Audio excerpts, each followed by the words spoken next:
J'ai lu Les émotions contre la démocratie et je vous donne mon avis.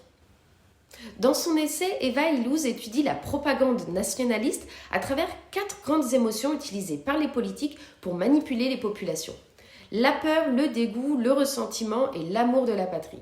Sociologue franco-israélienne, elle prend en exemple son pays de résidence actuel, Israël, pour expliquer comment cet État est passé d'un gouvernement de gauche lors de sa création en 1948 au populisme nationaliste d'aujourd'hui.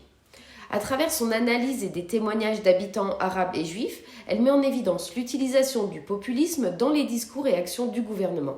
J'ai adoré ce livre parce que j'ai découvert beaucoup de choses sur Israël, ses relations avec la Palestine et ses pays voisins, ainsi que sur ses relations internationales.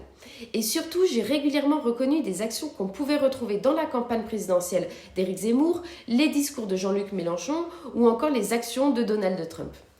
C'est un livre enrichissant qui permet de mettre en lumière les manipulations que les politiciens peuvent utiliser pour convaincre une population ou l'orienter.